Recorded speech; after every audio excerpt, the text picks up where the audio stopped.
Why you should only be charging high ticket. That's the number one thing I'm going to explain in this video. So before we get to why you should be only charging high ticket, I want you to understand one thing. If you're charging high ticket, that means you've put every core ounce of whatever you service or produced into one package. And you know what that actually means? It means you can actually splinter off little things and sell it as an individual module or item later on.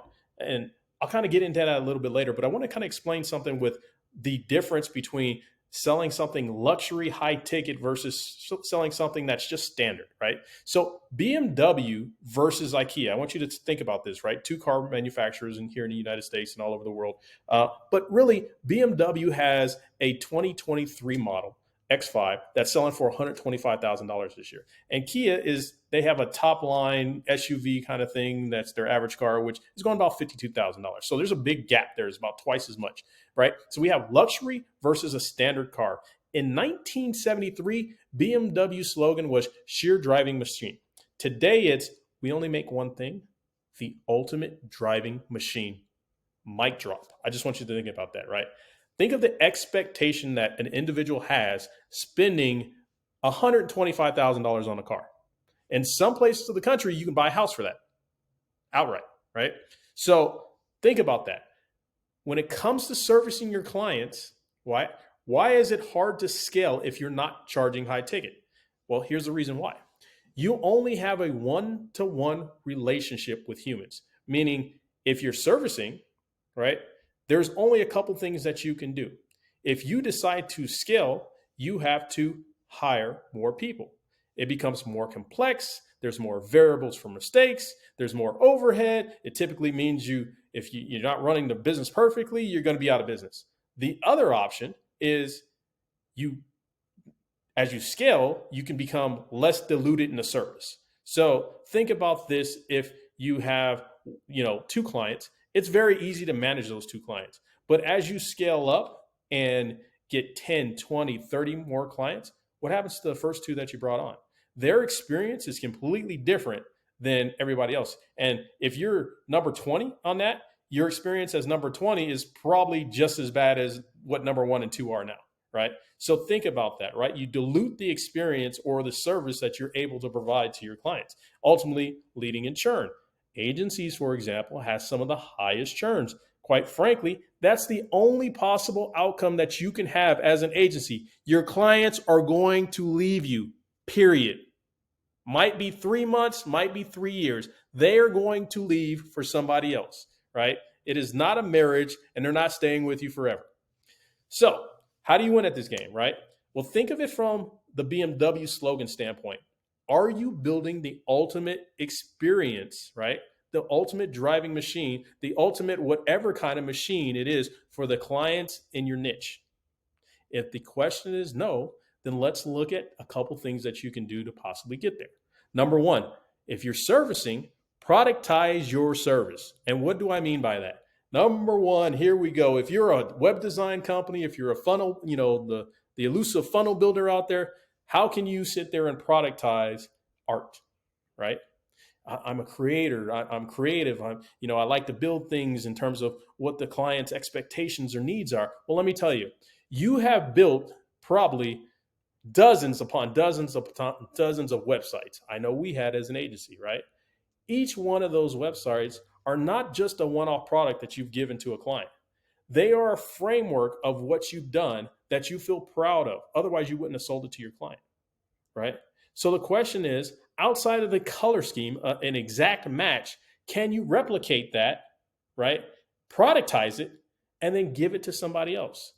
And let me tell you why you're going to do this, right? So let's just think of it. I'm just going to pick a niche, just roofing, because I had a conversation with a franchise the other day. Roofing, right?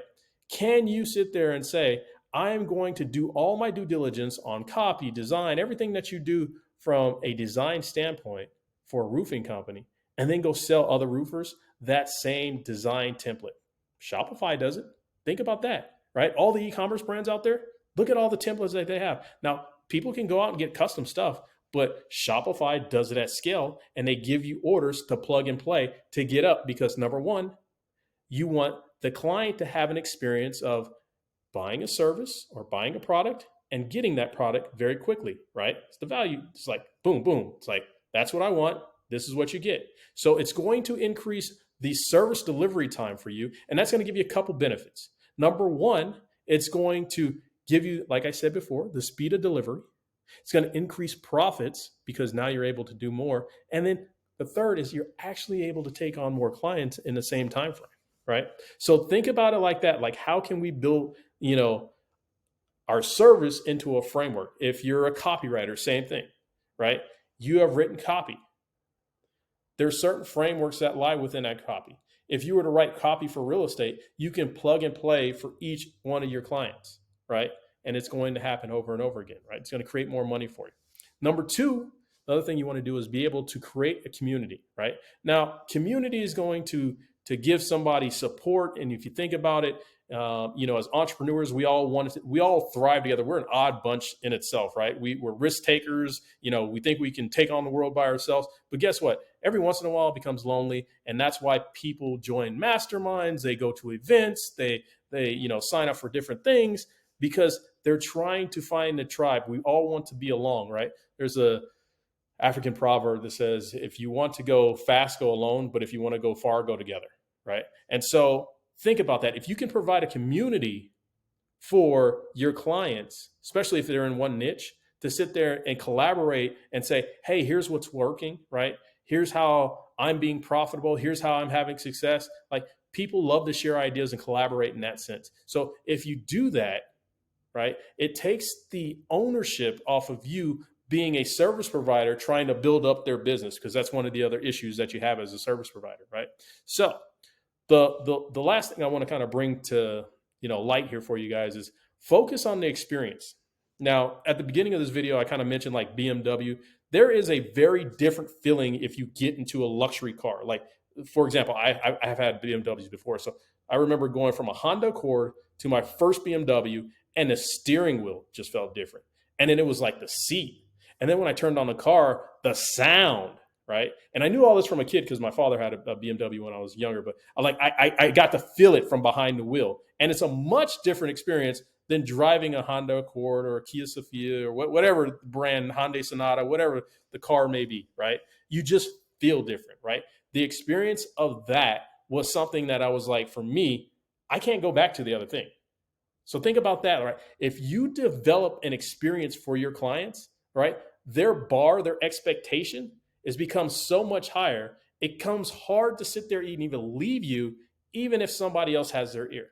And I want you to think about, what does experience mean in a case of like, how do they show up before they even get on the phone with you, right? If you think about it, it's like a girl or guy meeting at the bar, and you're thinking, well, was the conversation good before I asked for their phone number?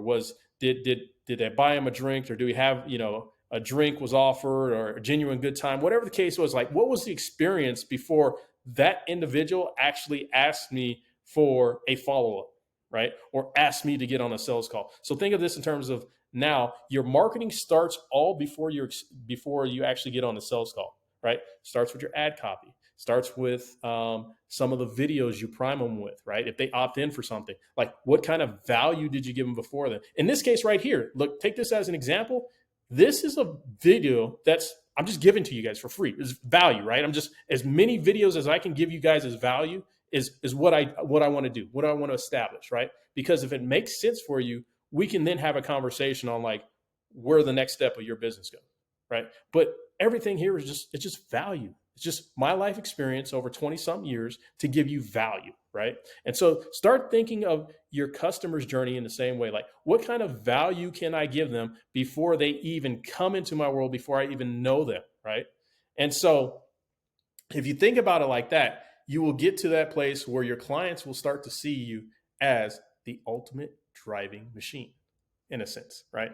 So that's really all I have for you today. If you guys liked, any of this information, just drop a comment below. If you guys have any ideas or any questions on, your specific business, let me know in the comments below. I might make a video on it to kind of answer that for you. But other than that, I hope this was valuable. Love you guys. Talk to you soon.